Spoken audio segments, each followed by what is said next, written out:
Bonjour, je suis Barrel Simo, étudiante en gestion de la communication à l'ESSEC Business School et en parallèle, j'occupe un poste d'assistant de communication et de direction dans une boîte de la place. Comment réussis-tu à équilibrer les études et le travail? Je dirais que tout va de la motivation. Quelles sont tes motivations? Quel est ton but à atteindre? Avec ça, tu pourras te discipliner. Moi, personnellement, le contrat avec mes parents, j'ai commencé à travailler quand j'étais en deuxième année à l'université de Douala en communication. Le contrat avec mes parents, c'était de ramener de bonnes notes. Donc, j'étais obligée de me discipliner à réviser mes leçons et en même temps joindre avec le travail. Comment as-tu obtenu ton premier emploi dans le domaine de la communication?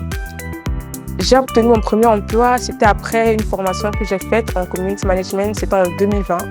J'ai vu une offre d'emploi sur Instagram au poste de community management et puis j'ai postulé et on m'a recruté dans une agence de la place située à Bonapono. Super.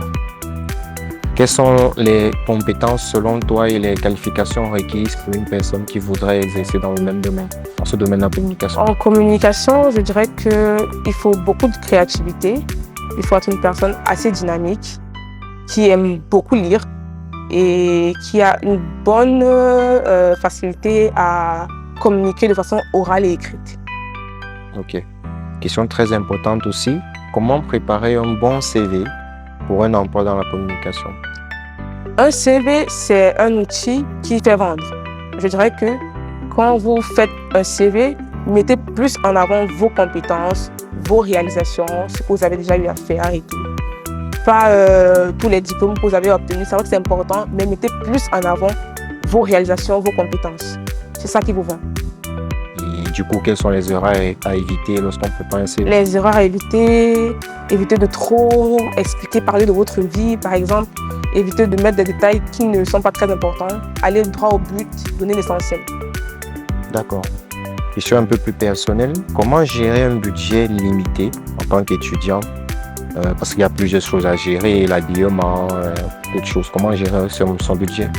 C'est très important. En tant qu'étudiant, on sait tous les réalités qui nous rattrapent au niveau du budget, par exemple. Et encore pire, quand tu es étudiante et que tu joins le travail aussi, tu devras encore gérer un peu plus serré.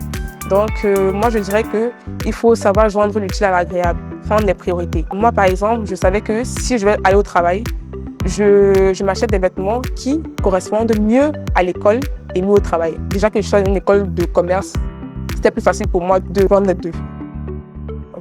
D'accord. Alors, quels sont les défis que tu as rencontrés en tant que jeune femme dans le monde du travail? Déjà, j'ai commencé très jeune, je crois que j'avais 18 ans ou 19 par là. Déjà, ma jeunesse, c'était une faiblesse parce que tu vas rencontrer des personnes assez plus matures qui ont une certaine expérience dans le domaine. Et si tu n'as pas une certaine force de caractère, un certain mindset, un certain courage, tu vas très vite prendre peur ou bien te décourager. Donc, j'ai eu un problème. Les difficultés que j'ai rencontrées, il y a par exemple faire face au monde extérieur, à la maturité de certaines personnes, mais aussi à la pression du travail qui était encore énorme en vue de ma jeunesse à l'époque. Comment as-tu réussi à surmonter ces difficultés-là? Avec l'aide de mes parents, c'est pour ça que je dis toujours, en tant que jeune, il faut parler. Il faut communiquer avec vos parents. Si vous vivez avec vos parents, communiquez. Si vous vivez avec, je sais pas, votre oncle, votre tante, essayez de communiquer. Dites-leur les difficultés que vous traversez. Parlez-leur de vos soucis, de vos craintes et tout. Leur conseil vous sera bénéfique. Moi, les conseils de ma mère m'ont été tellement bénéfiques quand j'ai commencé le monde de l'emploi très jeune. C'est ça. D'accord. Alors, on imagine que tu as sûrement des aspirations, des objectifs. Effectivement. Voilà. Qu'est-ce qu'il y en a pour le futur? Quels sont vos objectifs? Mes objectifs, je dirais que déjà terminer avec mes études parce que je suis en Master 2. Il va falloir que je soutienne mon mémoire d'ici peu. Ensuite, de carrière, j'aimerais bien avoir ma propre agence de communication et de marketing dans le futur.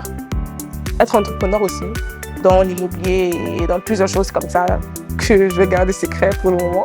Voilà. Ok, super. Alors, nous sommes arrivés à la fin de l'interview. S'il fallait donner une phrase d'encouragement pour les personnes qui t'écoutent aujourd'hui, que dirais-tu? Toi, jeune qui m'observe, qui me regarde et qui a envie de te lancer dans le monde professionnel, tu es étudiante, je te dirais que il faut savoir ce que tu veux dans la vie. Il faut être une personne focus, disciplinée, qui sait t'organiser.